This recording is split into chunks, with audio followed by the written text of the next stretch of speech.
got delivered and everything, and they're gone. Can they hear us or no? Oh yeah. Oh, hi guys. We're just gonna talk amongst ourselves for the next 4 minutes, but welcome to the show. Welcome to the Zoom meeting.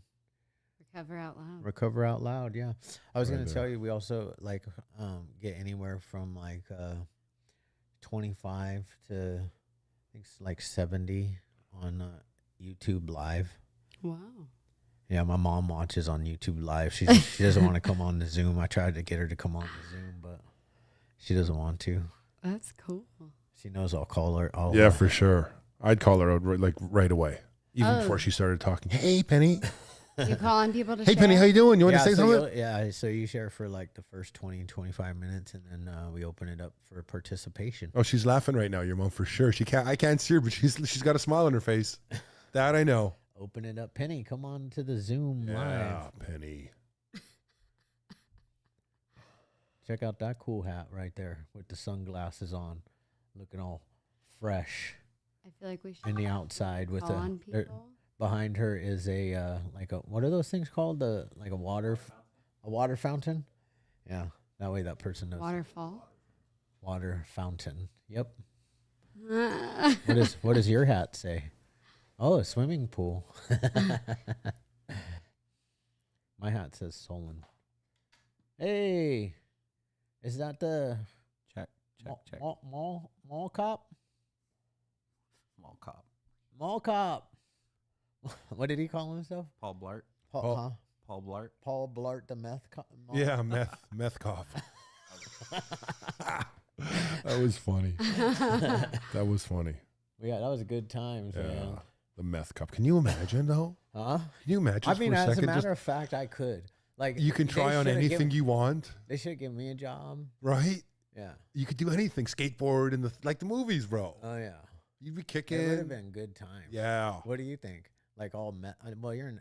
You didn't do meth, right? No. Never. No. Not even one time. No. Okay. Darn it. All right. We know that she didn't work for the CIA or the FBI. No. We know that right off the bat. And she also wasn't a mall cop.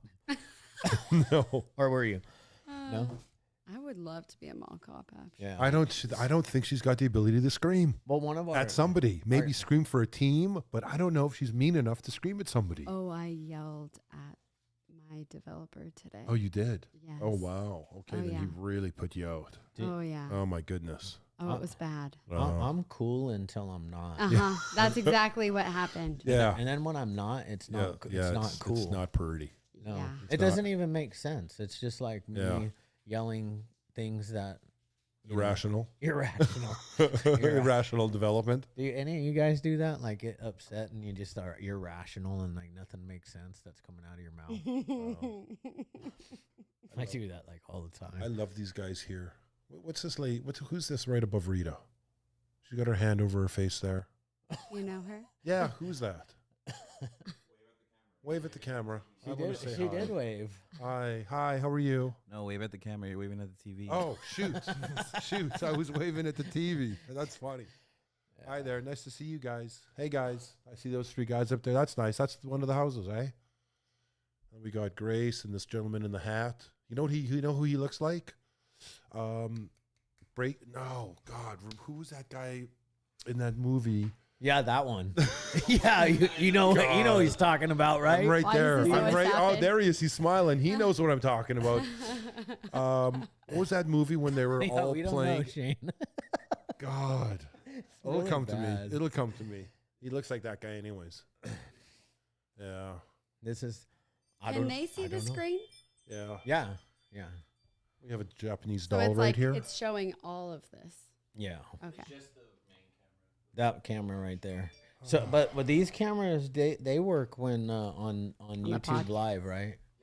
The other cameras work. So YouTube Live, this is your camera. YouTube Live is like the regular podcast. I switch the cameras to each speaker. It's just Zoom. You can't switch the cameras back and forth. It's at least we don't have that high tech version yet. Yeah, that makes sense. We're not that sophisticated. I feel like we have a pretty sophisticated setup, but I don't know. Is yours or Jenny's better? Natalie just sent a text message. Same. Same. Nothing bad. It's what? So next Friday, I just want to let everyone out there, we're having a, this Friday, not next Friday, this one coming out, right? We have a Recover Out 28th. Loud. The 28th, we have Recover Out Loud from 6 to 8. We're going to have some Natalie Eva Marie, WWE superstar there. Callie Muscle, another superstar. Natalie's husband. So we're really going to kick this first one off. Plus we have 2 great speakers and Kat. What's Kat's last name? Sorensen. Sorensen. Yeah. We have Kat, and then we have Joseph, I believe Mendoza, if I'm not mistaken. Yeah, that's all good. No worries. Start a little later. Yeah. Sleep in. Just kidding. Fuck, right? I Who don't even know, goes I'm to bed sleeping. anymore? Yeah. I go to bed. Standing up. Right after this podcast, just so everybody knows. As soon as this podcast is over, I get in my car. I drive home. I'm going to eat a golden spoon tonight because I got to eat away my feelings and emotions. Does anybody do that? Raise your hand if you eat away your feelings and emotions. Absolutely. I did. I just went to McDonald's again. Oh. That's the only way. I know it sounds really gross, but like I got a Royale with cheese. Have you ever had a Royale with cheese? It's actually called a quarter pounder, except for in Paris, it's a Royale with cheese. I don't eat cheese. Oh, wait, shit. The meeting started. 6:02, guys. Sorry about that. Sorry, guys. My bad. I was just having a good time talking. Well, welcome to the Recover Out Loud. 6 p.m. 6 p.m. Meeting. Yeah. Breezy. In the house, baby. We got Breezy in the house tonight. She's going to tell her story for about 20, 25 minutes. Maybe 15. And we took some time away from her, but then we'll open it up for participation. Because the best part about this meeting, I always find, is listening to these guys. Mm-hmm. Yeah. There's always something like so powerful that happens. I agree. During the sharing that I absolutely like go home feeling refreshed. Yeah. So enough from me, because let's let this threatening, looking young lady speak. I mean, Jesus. She couldn't have caused any trouble in her life. No, not her. Yeah, no introduction needed, except for she may or may not have been a mall cop. We're not sure. We're going to find out right now. There we go. We do know that she didn't do meth and she didn't work for the CIA. Two negatives. So boring. Yeah, wrong. There we go. There we go. Anyways. Okay, so just take it away. Look over here. Yeah. Okay. Or over there, wherever you want. So I am Breezy. I'm an alcoholic. My sobriety date is November 10th, 2015. I have a sponsor. I also have sponsees. I go to about 3 meetings a week still. That hasn't always been the case throughout my sobriety. Usually I have to get into a lot of pain before I make my way back to the rooms of Alcoholics Anonymous. So pretty much a little bit about my story. So I am one of 5. My parents got divorced when I was 2 because my mother had an affair on my dad. She got pregnant by some random guy and ended up getting caught. She didn't tell my dad any of this. He ended up finding out. So they ended up getting divorced. My dad entered into a different 12-step program after that happened because, like I just mentioned, usually people have to get into a lot of pain before they decide to make a certain amount of change in their life. And then my mom continued on, and she's been married about 8 times, 7 or 8 times. So my childhood was pretty chaotic. I am, like I said, I'm one of 5. So my 2 brothers are from my dad, and then my sister is from a different dad, and then I have a younger brother who is from a different dad. So, a lot of chaos, a lot of challenges at a very, very young age. I remember probably at 2 or 3 years old, my parents were asking us, you know, who we wanted to live with. And I have that memory kind of ingrained in my head because it's like, you know, adults asking children to make adult decisions. And that's kind of how I saw my entire childhood. That's kind of how it felt for me. We grew up really, really fast. My mother, like I said, being as she got married, you know, so many times, men kind of always felt like they were much more important than her children. That's probably not the case. That's just how it felt. I started to cut probably at like 11 or 12. I started throwing up right around the same time. My younger brother, he also found drugs and alcohol around, you know, a similar age, who just celebrated 1 year sober today. Nice, congratulations. So I'm so proud of him. It's a really cool thing. So, I, so like I said, yeah, so I kind of always felt like I had this God-shaped hole inside of me where, I was just trying to find out who I was. I was trying to figure out why I felt the way I felt, which was severely depressed, very, very alone, very misunderstood, and just very anxious. I remember at a very early age, you know, I had thoughts of suicide. You know, I would see cars and I would think, man, it would be so cool just to jump in front of these cars and end my life. You know, like that's where my disease centers, is in my thinking. And as a child, you know, like it's really sad to think that I was so unhappy when, you know, at the same time, like I was a very bubbly kid, and no one would really probably have guessed that those were the things that I was thinking about 24/7. You know, I was really good at being that Dr. Jekyll, Mr. Hyde. Like I had two faces, one that I would show everyone else and one that, you know, I would show once the door was closed, behind closed doors. And so about, I want to say I was probably like 13 or 14. I started drinking, and I started hanging out with all of the older kids in school. And once I had that first drink, I think I shared on the podcast, I don't even remember my first drink. They all kind of, once the first one happened, it was like, you know, it happened boom, boom, boom, boom, boom. So it was kind of this whole blur of like, I found alcohol, and I don't remember the first drink, because once I found alcohol, like all I wanted was alcohol. That's all I could think about.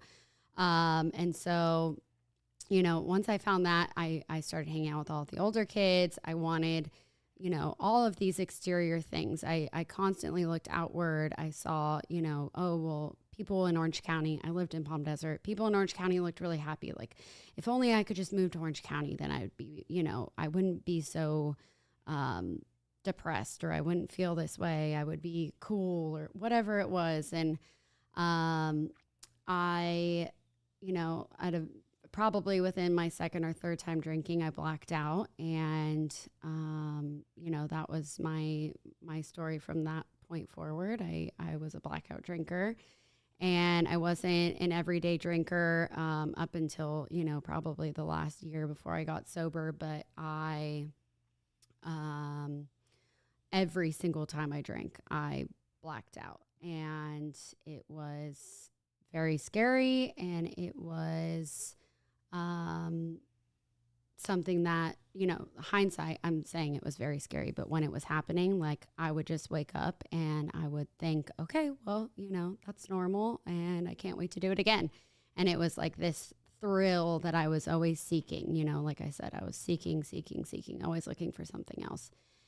And by this time, my brother started getting really heavy into drugs, and he entered his first treatment center.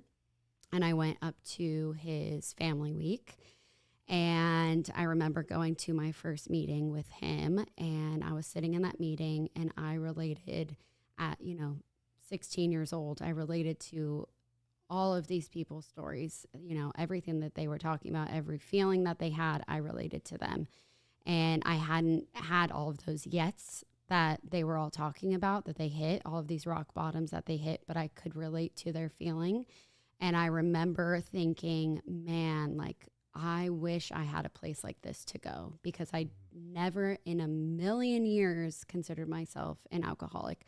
I never in a million years thought I would be an alcoholic. And so, but I remember just thinking, man, I wish I could end up, you know, I wish I had a place like this to go, which is, you know, very ironic now. So I ended up 17 years old. You know, I had absolutely no idea who I was, had absolutely no idea who I wanted to be.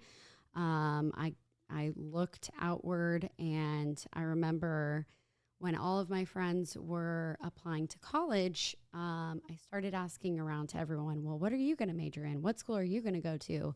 And that's how I literally made my life choices, was by asking other people what they were going to do, what they wanted out of their life, who they thought they were. And I just tried to mimic it, because I was so scared that people were going to see that I had no idea who I was. And that's literally how I chose my major. One of my friends was like, oh, I'm going to do business. And I was like, okay, yeah, that sounds good. I'm going to do that too. And I moved up to San Francisco. It was my first time living away from my family. And I was pretty much off to the races. You know, I was finally by myself, and my drinking had already escalated. And so when I got to college, I sought after the same type of people who drank the exact same way I did. And I found them, you know, and I was in college for 2 years before I absolutely yet again felt, you know, all of the same depression, anxiety, insurmountable amount of pain and self-hatred for myself. And I could not see that I was the problem. And so, you know, I was there for 2 years. I blacked out 1,000 times. I made a fool of myself. You know, I was filled with so much shame that I felt like the only solution at that point was to run away. So I applied to study abroad in Australia, and I went to a school in Sydney. And, you know, wherever I go, I take myself, and I found myself in the exact same situations. I was 10 times worse now, because, you know, to me, it was like I had this excuse of, well, I'm studying abroad. It's not real school. So now I'm drinking every morning at 8 a.m. and, you know, I'm blacking out. I'm falling over in bushes, and, you know, in the middle of the day, and people are driving by and, you know, seeing this and stopping and helping me. You know, it's like the absolute insanity and the delusion. You know, I had so much self-delusion going on. My sister had just had her first kid, and all I could think about was drinking. Like, I went to Australia specifically because their drinking age was 18 and I was 20. And so I was supposed to only be there for 6 months. And I decided to extend an extra 6 months, because my 21st birthday wasn't until, you know, almost that year was up. And I think I actually left Australia the day after turning 21. You know, I was filled with so much fear being there. And I was like, I can't fathom going home and not being able to go to a drugstore or whatever and not buy my own alcohol. Like, I don't want to have to do the things I used to do to get my alcohol. Like, I just want to be able to get it when I need it. And, you know, like, my life centered around that. And so to make such a drastic decision of staying in another, you know, in a foreign country yet again for an extra 6 months while my niece, my very first niece, is growing up, and I, you know, don't even know her, and I don't even care that I don't know her, you know, like, that's not even what's important to me. which makes me so sad because that's the complete opposite of who I am and how I show up today as a sober woman. So, Australia, it was bad. I ended up in a blackout, swimming in the ocean midday, and I think I passed out, and I ended up coming to on the rocks, like miles and miles down from where I had entered the beach. And people had to like physically get me out of the rocks, and yet again, like I went home and I told my friends that had happened. And I just laughed it off. Everything I did, I had to just laugh off, because if I didn't laugh it off, then I had to actually take a serious look at where my life was going, which I wasn't ready to do yet. So after, a year of pure chaos of, daily binges and blacking out and getting punched in the face and, all sorts of things, I finally come home, and I don't really have any friends. All the friends I did make in San Francisco didn't really want anything to do with me, because they felt like I wasn't a real friend, which, shocker, I wasn't. All I cared about was myself. So I ended up moving in with 4 other people from Craigslist. And that's kind of where the real pain started, if you will, that true emptiness of like, I have nobody and I'm having to find people off of Craigslist. That's a pretty low for me. So I ended up in, yet again, like, found a lot of people who drank like I did. I was living in Newport Beach. I tried to go back to school, but I had such bad anxiety if I wasn't intoxicated that I would try to show up to class, and I would, be right about to open the door, and then I would just freak out and I would have to leave. So I flunked out of that school, and I pretty much ruined every relationship in that house. I ended up having to leave after another altercation with one of the girls, and consistently always playing the victim. Everything was always someone else's fault. I was always the victim, and yet I was the one always as the common denominator, always provoking, always saying poor me. And, I was really good at manipulating my family as well, and calling them and telling them, the version of the story that I believed. That self-delusion is really, really, really strong.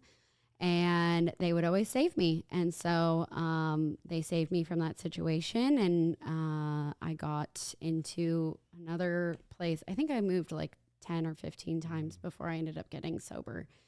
And so I just this 2 years was a blur. I genuinely don't really remember any of it. All I know is I moved a lot. I was consistently blacking out. I think the blackouts have had a lot of my memory. It's affected my memory a lot of this period of time. I know at one point I lived in San Diego. I moved, I think I had like 3 or 4 different apartments in that span of time. And at one point in that time span, my dad saw me in a blackout for the first time, because, from when I moved to San Francisco up until this point, I was really good at controlling it, if you will. I made sure that, I knew, okay, I'm only going to see my family for this one day. I'll make sure I don't drink. I literally know in my brain I cannot pick up, because once I pick up, I cannot stop. And so I would just be like, okay, just knuckle through it. You're not going to, you're only going to be with them for today. Tomorrow you get to go off to the races. And so this was the first time my dad finally saw me in a blackout. And I remember the next morning he sat me down and he told me, he had to read me this whole Google search of what a blackout was. acting as if I, had never known what it was. And he read me everything and, was just telling me that he was scared for me and he thought maybe I would have a problem. And once you black out once, it's much more likely that you're going to black out again. And I just sat there and I, had to lie straight through my teeth. And I was like, oh my God, that's crazy. I've never heard of a blackout before, even though that was like the 20,000th time I'd blacked out. And he asked me to go to my first treatment center, which I agreed to because at that point, I knew I had a problem because I was so depressed. But I never would have gone if I had thought that it was for alcohol. So I showed up to my first treatment center and the woman told me that she was pretty sure I was an alcoholic. And I laughed at her and I said, that's not the issue. The issue is that I want to kill myself every day. And, I'm sick and tired of, myself. I have all of these issues with men because my mother's been married 8 times and poor me, I'm the victim. I have all of these excuses in the book as to why it's not alcohol. And, she put that little seed in my head to let me know that she thought that I was an alcoholic. And as much as I denied it at that point, it stuck with me and I didn't get sober then, but, it took me another 2 years to figure it out. But, I'm so grateful that someone put that in my head because I genuinely was in so much denial and I was in so much pain that I couldn't hear it. At that point, alcohol was still my solution. Alcohol was making things feel at least a little bit better in some crazy world. And, so I left that treatment center and I thought, okay, I'm going to prove to her I'm not an alcoholic. I'm just going to not drink for, 2 months. And I think I made it maybe 3 weeks. And the very first time I drank, I blacked out. And then it was just off to the races again. I had my first sexual assault during that time. And yet again, so much shame, didn't tell anybody, and just kept drinking all of it away. And then I moved again so many times. I moved a lot. So I end up in another apartment. Now I'm up in LA with another Craigslist person. And I had my roommates, boyfriends, friends sleeping over. We all had gone out. And this guy decides to sleep in my bed. And I woke up to being sexually assaulted again. And I ran out of my apartment. And after that point, I had alcoholism and PTSD severely, which was the most pain I've ever been in my life. And so for the next 2 months, I was actively trying to kill myself every other day. I would write suicide notes to my family just in case, I finally pulled the plug. And my last drink, I actually did try to kill myself in front of one of my longest best friends out in San Diego. And, she had looked at me and she just said, I'm so sorry that you're, probably you want to kill yourself, but, you're making me and my boyfriend uncomfortable, so we're going to leave. And that pain was enough for me to say enough is enough. I was crying out for help so bad. And the person that I reached out to said, oh, we can't help you. Just calm down and you'll figure it out. And I reached out to my rape treatment therapist the next morning and I said, I want to kill myself and I need to go somewhere and figure this out. And so they called several treatment centers, and I landed on a place in Florida. And when they did the intake, they asked me how much I had drank. And of course, you know, I tried to minimize, and I told them, well, yeah, I drink every day, but it's only like 2 or 3 beers. You know, it's here and there. It's not a big deal. It's not the issue. The issue is, yet again, like I just hate myself, and I just want to die, and I just want someone to like help me not feel this way anymore.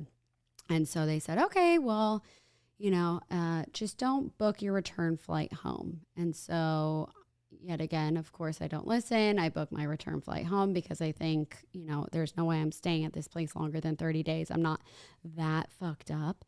So I ended up staying there 89 days, and I went to my first AA meeting at that treatment center. And I went for a boy because he was taking a chip, and I wanted to go to support him. And I sat in that meeting, and I had that same feeling that I had when I was 16 years old with my brother.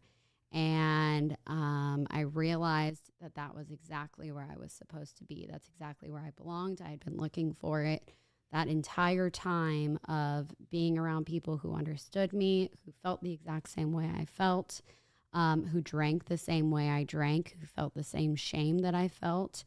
And I stuck with it, and I got a sponsor, and I ended up going to a sober living. I just took direction, you know, when they told me where to go, I just said, okay, you know, and I just said, I've never done this before, but I don't want to be the person I was. And so I just said yes. I just said yes to everything. And so, I went to a sober living in Florida as well. That chaos ensued. I just ended up at the wrong place, and it was bad. So I ended up coming back home to California, and I actually went to a sober living right down the street from where we are right now. And I found women who loved me unconditionally and supported me, and showed me what it meant to be a sober woman of Alcoholics Anonymous. And I got a new sponsor, and pretty much, you know, that first year, I definitely held on to all of my character defects. I was white knuckling it in a lot of aspects. When I finally took my first year trip, I literally stood up and just started sobbing because I realized that I was kind of getting back into that same pain, and yet now I'm sober and I don't have the drink to at least numb some of the pain. And that scared the shit out of me. So I got a new sponsor, and I ended up moving up a little bit further north of where we are now. And I, yet again, you know, I did the 90 and 90. I was really good at always doing whatever someone had told me to do. So if someone said, okay, you're moving to a new area, do 90 meetings in 90 days, I was like, okay, that's what I'm going to do. And throughout my sobriety, that has really been the case. When things have gotten so hard that I've gotten back to that point of like, oh man, it's not that I necessarily have wanted to pick up a drink again. It's that I've wanted to die. I think, you know, I need to reach out and ask someone else what I'm supposed to do. And thank God for that, because I have gotten the best direction. And this last, 3 years, my first boyfriend I actually met in that treatment center in Florida, he passed away from a fentanyl overdose in 2019. And then I got into another relationship with a recovering addict who then relapsed. And just a lot of ups and a lot of downs. And when I've reached out, people have given me direction, like, are you hitting your knees? Are you giving it to God? And the answer was no. You know, I was still trying to hold on for dear life to my control. And the best thing that I've done is release that control. You know, I genuinely hit my knees every single night. And I pray for the acceptance of God's will in my life. And that's been an every single day occurrence this past year, and my life has changed so much. I mean, I honestly don't even recognize who I was 5 years ago. The perception, the perspective, all of the things have changed. I've really become the better version of myself. I know I still have a lot of work to do. I've done the steps 3 or 4 times now. I still call my sponsor. I just talked to her today because my head was getting really loud about a lot of fears. And she switched it over to me and said, well, what are you grateful for? And halfway through my gratitude list, I said, man, I'm really grateful that these are my fears today, that these are my problems. Like, I am so lucky that this is what I'm worried about, because that is not the case 7 years ago. You know, that's not even the case a year ago when my brother, you know, got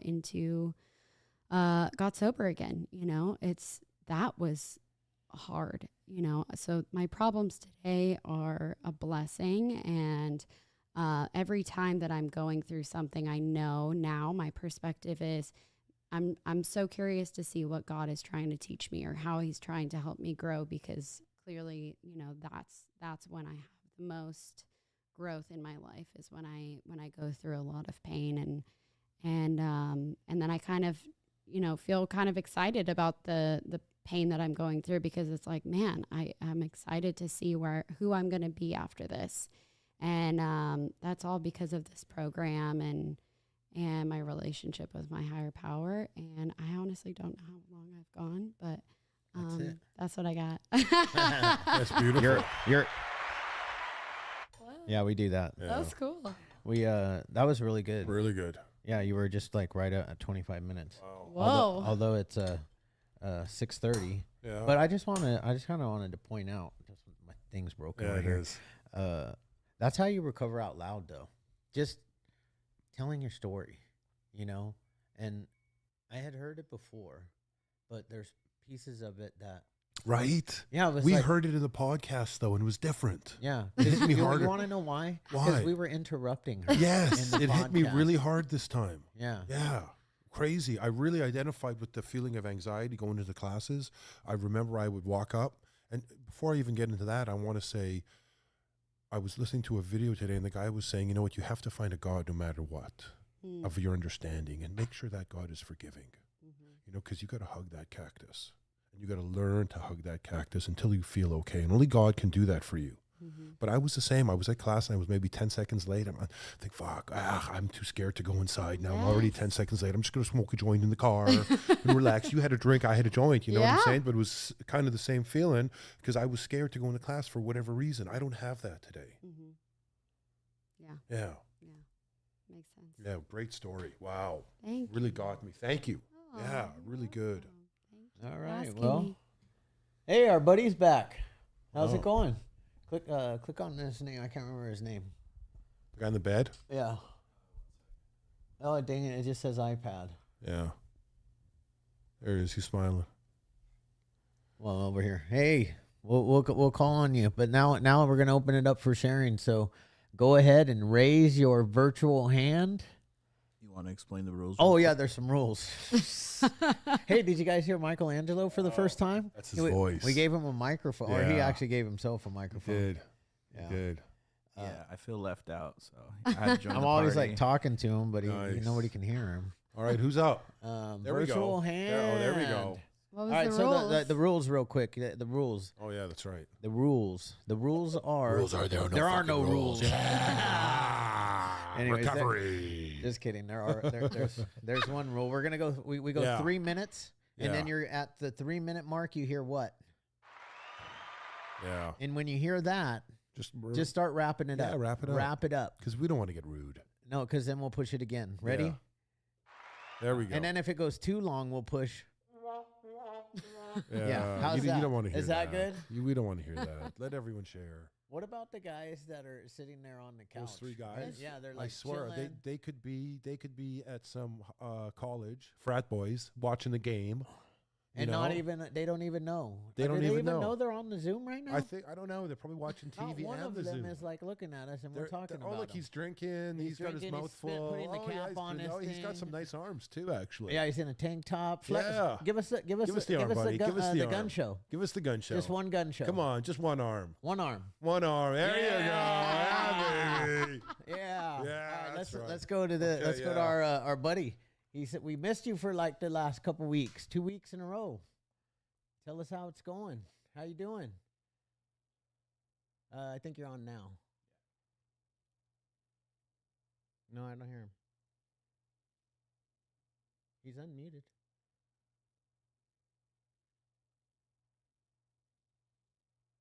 Uh-oh. Are you there? We could see his mouth moving, but Still nothing. muted. Oh no, he's not. No, he's not. All right, well, we'll see if we can get that technical difficulty fixed. Yeah, sorry, and buddy. then Try leaving the Zoom. I'll let you back in. We'll see if that does it. Try leave and yeah, come back. go out of the Zoom and then come back in. All right, who should we pick? I like to pick. What about people that that aren't Yeah, like Rita. like Rita Or Hope Lodge? Who's Hope who's Lodge. the Hope Lodge person? That's like a Hope that's one of my companies. Hope Lodge, Dirt Poor Unlimited, right here. All right, hold on. There we go. Ariel Funberg, Which one are we doing? Pete, first? Michelle, Rita, Alicia Ortiz. What's Carly Look doing? at Cooking? Pete. Look at How do you Pete. say that name? Diane? I think Pete's giving the thumbs up. He Where wants is to Pete? Yeah, talk. go get Pete. Okay. Oh, there he is. Hi, doesn't- Pete. Pistol Pete, you're up. Yeah. We were having problems. I Oh think. yeah, we can't hear people. Oh, maybe it's us. Maybe it's us. Can you guys hear them? Let's see.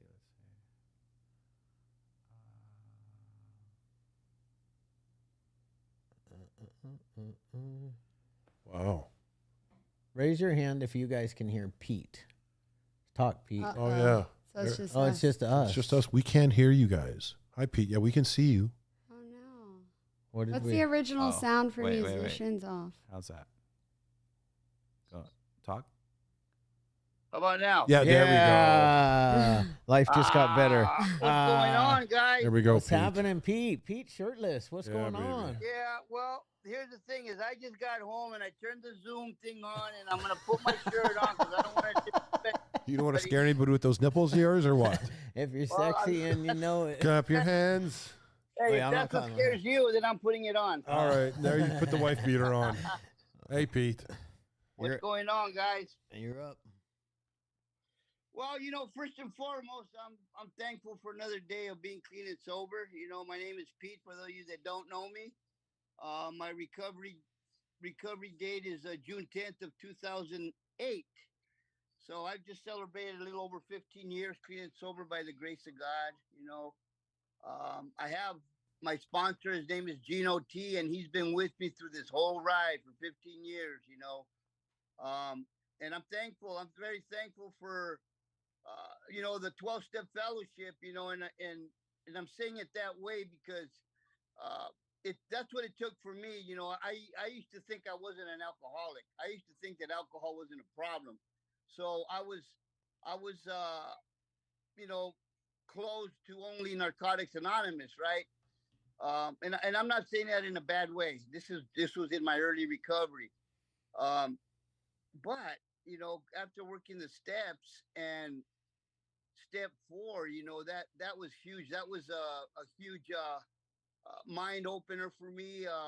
Opened up a whole different world that I forgot even existed, or maybe I didn't even know existed. But here was the issue: was that every time that I've overdosed, and I'm not glorifying this, but I've overdosed about a good 25 times on heroin. 4 times I flatlined, and each time I've overdosed, alcohol was involved. So how could I not say that alcohol is not an issue for me, right? So long story short, I'm grateful for Alcoholics Anonymous, Narcotics Anonymous, Cocaine Anonymous, and any other anonymous that I can fit in, because I'm I'm one of those individuals who just uh, tried anything and everything, but it was heroin that really captured me, which really enslaved me, which uh, just controlled everything that I am, everything, every part of me. Took away family, took me away from me. Uh, and it caused me a lot of uh, negative consequences. And what I mean by that is that I was determined and fixated on doing what I needed to do to get what I needed. And with that came a lot of consequences, meaning that I spent a whole bunch of years locked up in the California prison system. I even asked my parole agent the last time I got out. I asked him for my rap sheet, and it's pretty huge, you know. Um, but but the good thing is that I was desperate. I had the gift of desperation, and I did do what they suggested I do, although I was a little negative in the beginning of my treatment. But eventually, I started hanging around with individuals who were pushing me towards the right way, and I got a sponsor, and I worked in the steps and became of service, and went back to school. And little and behold, at a Narcotics Anonymous meeting, I met I don't want to say I met, but I ran into an individual who I've known a long time.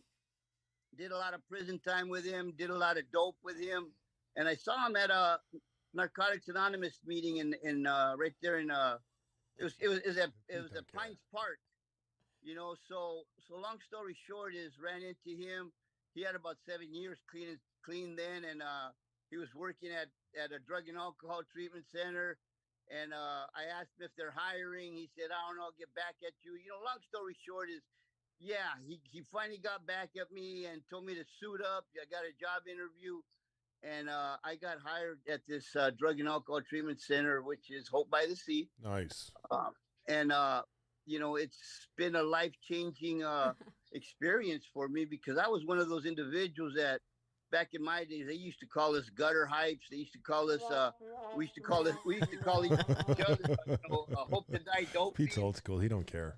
No, man, I mean, that's reality, Yeah, and bro. everybody looked down on us. Everybody looked down on us because you were an IV user, a hypodermic needle user, what have you. So we were the scum of the earth. And that's what I believe. But you know what? The 12-step fellowship, man, it changed my life.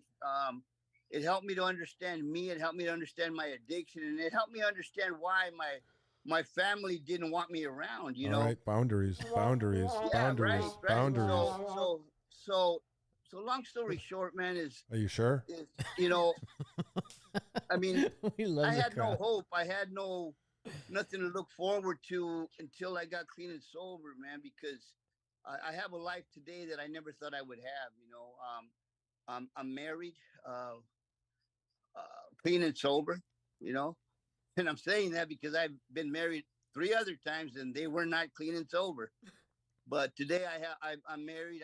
I'm happily married. I have a beautiful wife who has an amazing career. She's in recovery. Church, sobriety, spirituality, church, that's a big part of my recovery as well.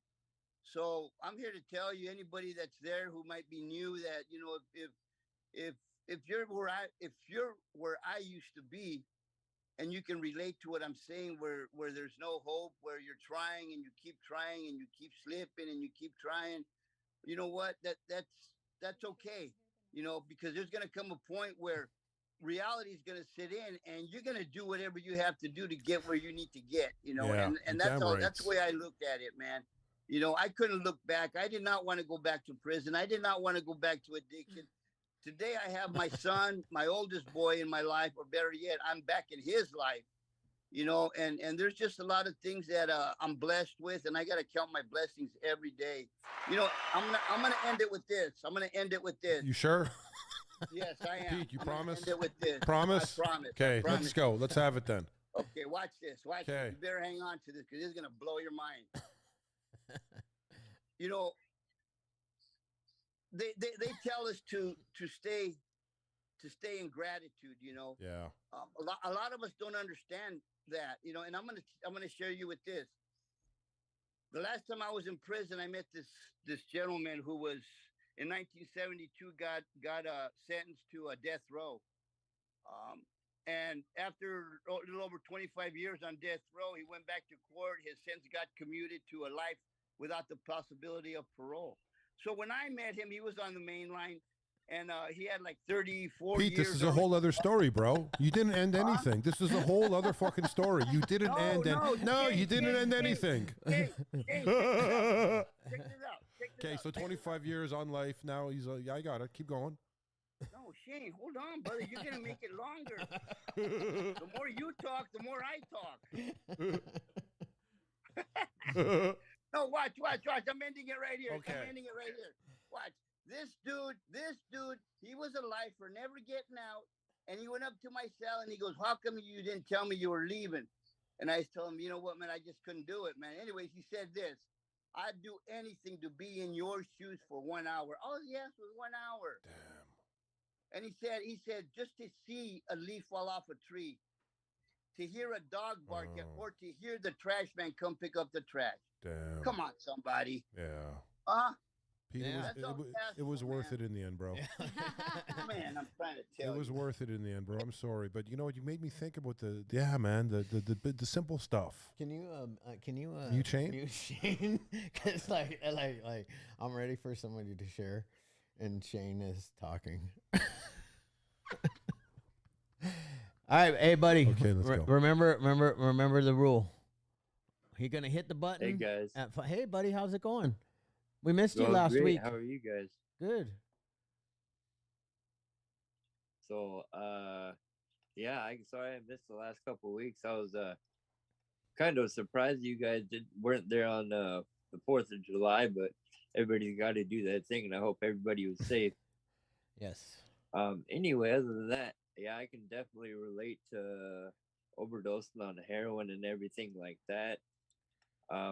I've overdosed a number of times. I've overdosed 3 times. Twice on heroin when I was in the hospital after I already got paralyzed from shooting heroin. God restored the use of my arms 6 weeks after being paralyzed from the neck down. And then 1 week after that is when I made the stupid decision to do some more heroin. Damn.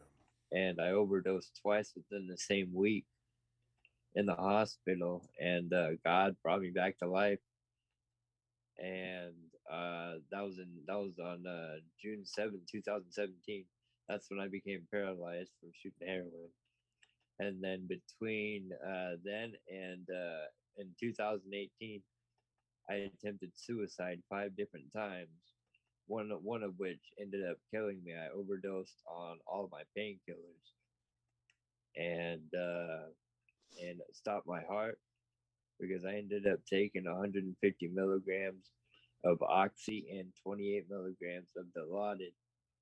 The only thing that saved me, other than God, was that because it was such a massive amount, it took over 2.5 hours for my body to process it.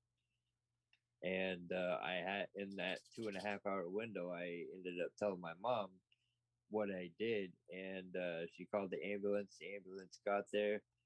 They loaded me up in the ambulance, and I was black, going in and out of consciousness. But I knew that they were putting me in the ambulance. Less than 5 minutes down the road, heading toward the hospital, in the ambulance, my heart stopped, and they had to give me CPR. I don't know how long my heart was stopped for that time, but God once again brought me back to life, and they took me to the hospital. I was there for a couple of days. Then I went back home, and then I want to say 3 weeks. It was about a month and a half before that suicide attempt. I ended up stabbing myself in the stomach with a 10-inch kitchen knife, and 5.5 inches of the blade went into my abdomen, and I left it in. I didn't pull it out, and I ended up lacerating my liver, one of my kidneys, my pancreas. I ended up completely severing one of the three main arteries of my lower abdomen, and as well as losing 2.5 quarts of blood by the time I got to the ER. I was in the hospital for 9 days. 9 days, and God completely healed my body up enough to go home in just 9 days in the hospital. God's legit and God is real, and He really is here with us.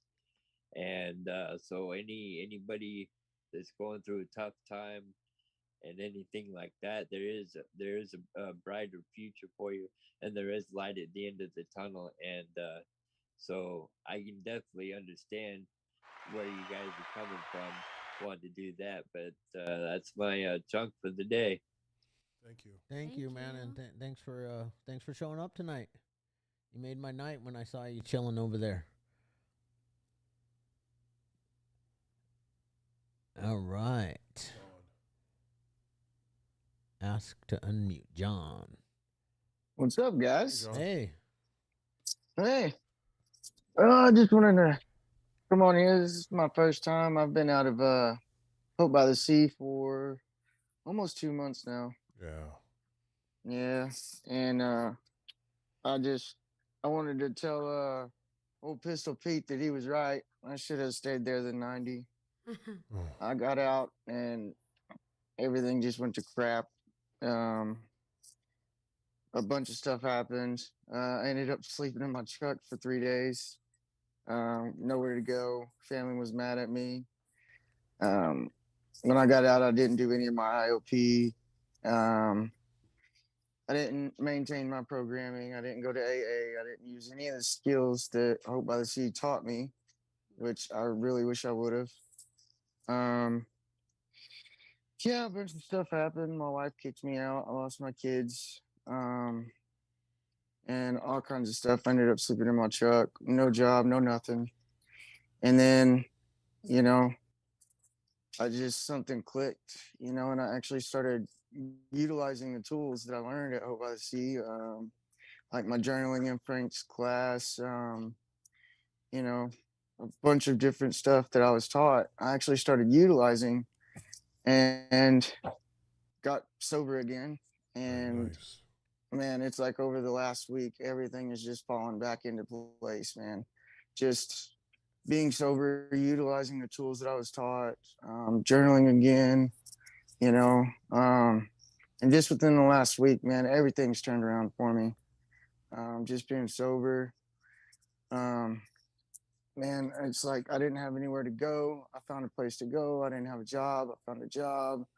I get my kids visitation actually this weekend for the first time. I'm really excited about it. And I'm back in going to AA right now. I don't have a sponsor yet, but I will get one. And then I'm also in another program. It's called Celebrate Recovery. Nice. And then also utilizing everything AA. When I can't make it to meetings, I get on there and do meetings on there. So, but yeah, everything's going good now, man. It's turned around. And it's all because I finally started utilizing the tools at hand. And what happened? Can you hear me? Oh, Yeah, we yeah, hear you. man. That's good stuff. Okay. But yeah. And so I've only been sober 8 days, I think. Or no, 7 days now. But in that 7 days, I've literally busted my butt and literally took just crap and turned it to gold in a matter of 7 days. Just being sober, having a clear head, and just making it happen. But that's all I got. Nice. Thanks, bro. Awesome. Thank That you. is awesome. We got another raised hand. We got two more raised Yeah. hands. All right. Hey, Where? you're on. Hi. Hi. Hi. My name's Rose. I have 9 months. I have 9 months August 4th, and I'm actually in sober living right now. And I mean, it's okay, it's living with a bunch of different females. It could get kind of weird sometimes, but I guess I've just been really focused. I've set some goals. Right after rehab, I did 3 months in rehab, and and now I'm sober living. I don't know. I'm not planning to be there very long, but I'm just kind of like letting things flow, you know. But I feel really blessed these days. Like life is so beautiful, you know. I love my life today. I got an awesome relationship with my kids. I mean, I'm working a job that I love, and yeah, I love life and these meetings that I just find so much inspiration in the different rooms that the different rooms, and just gonna keep doing it, you know. Yeah. Yeah, that's about it. Thanks for letting me share. Thank Nice. you. Thank you. Awesome. Thanks for sharing. Thanks, Rose. We got Rachel. Hi, Rachel. Hi, I'm Rachel. I hit 5 years sobriety in May. It's been 12 years since I did heroin, but I can totally relate to your story, Breezy. And I think one of the best things I've heard in a really long time is I am also thankful for the problems I have today. And what Pete said, like, you guys are just making me cry. I hadn't thought about that. I heard it a long time ago in the rooms when I first walked in, but I hadn't heard it for so long. I've been like angry. I got this dog chews up everything. I'm getting ready to start my bachelor's program in a month. Like, how am I going to pay for books? My granddaughter's coming up. Like, but all these things 12 years ago would have been, how am I going to talk the dope man into giving me enough so I'm not dope sick? So thank you for sharing that, Breezy. I really appreciate it. Thank you. That's all I got. Wow. Awesome. Thank you. Thanks, Rachel. That was amazing. Go back to the gas. Sandy, do you want to share? She said yes. Hi, my name's Sandy. Hi, Sandy. Hi, Sandy. Thanks for having this meeting. I really appreciate it. I actually needed to go to a meeting, and I didn't quite realize just how much I needed to go to a meeting until I was here and I heard the things that I heard. So, and it is, gratitude and being in gratitude is so important, and staying out of the crazy in my brain. Because if I sit in here, then I'm going to sit with my problems and I'm going to create problems. And what I have found with my addiction is the addiction is to suffering is so real.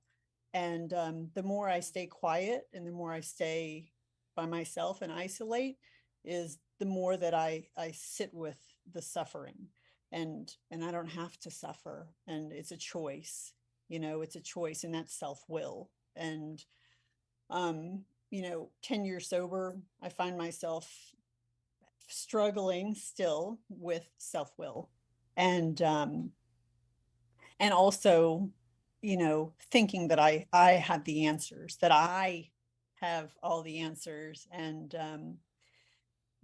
I don't have the answers. The program gives me tools, and those tools, as long as I apply them, then the answers are going to come. And I will say that I am struggling.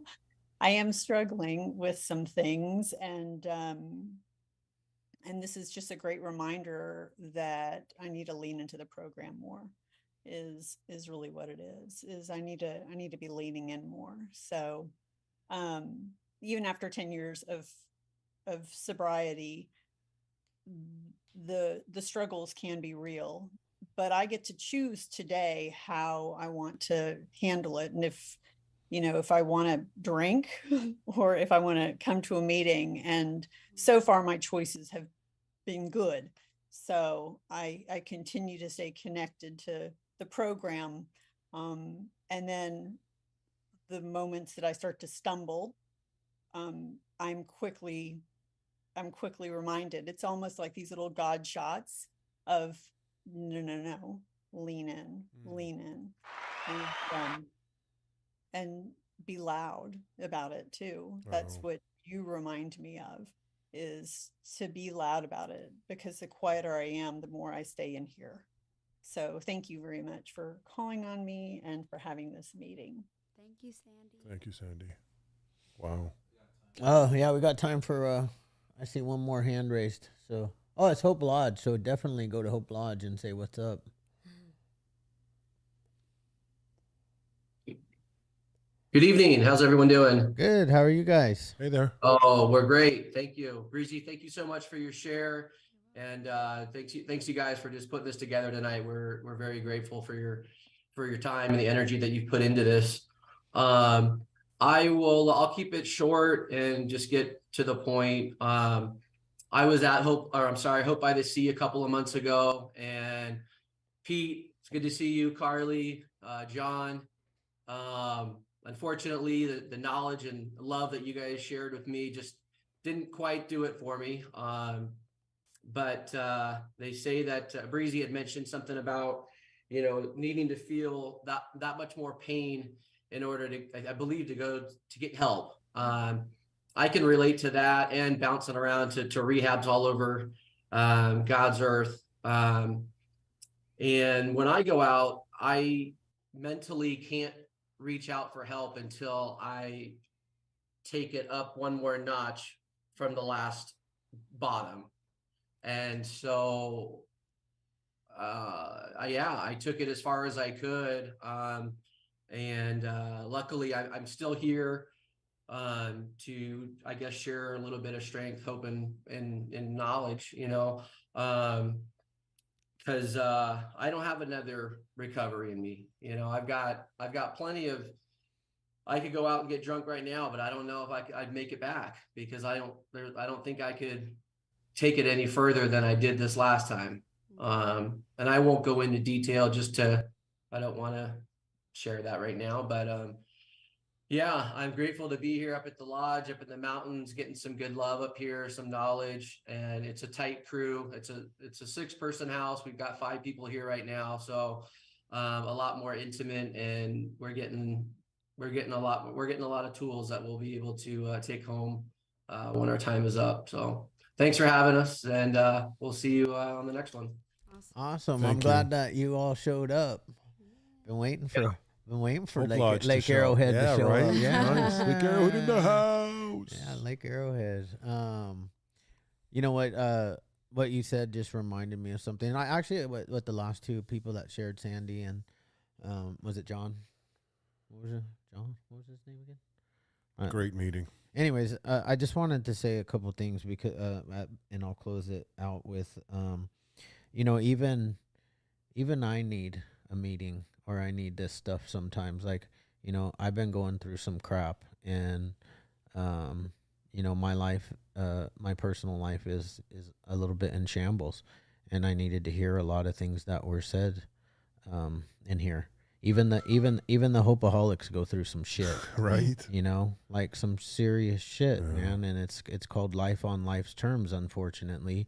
And it's been really rough. But you know what I do? Even though it's rough, I suit up and I show up, because I've learned that through discipline. Even when I'm not motivated to go, I go, and I show up for life. And the last thing that I wanted to say that I was reminded of the last share is that when the pain of remaining the same outweighs the fear of change, that's when we change. Yeah. I'll say it again. When the pain of remaining the same outweighs the fear of change, we will surely change. That's actually a direct quote from the Narcotics Anonymous book. Oh, is it? It is. Well, that's good. But what's funny, it's also in many of my positive motivational YouTube videos. So I'm assuming that somebody stole it somewhere. Yeah. And I've said it way more than 3 times, so I own it. Yeah. And tomorrow we're going to tape it up. Yeah, and I appreciate everybody coming tonight. It was a really great meeting. I feel like I might be able to go home and get some good sleep tonight and wake up and do another 24 hours of life. Awesome. Yeah. Nice. Thank you for having me. Oh yeah. Can we get a clap? Breezy in the house. Yeah. Anyways, I also like to close it out with the Serenity Prayer. So never ever ever leave 5 minutes before the miracle happens.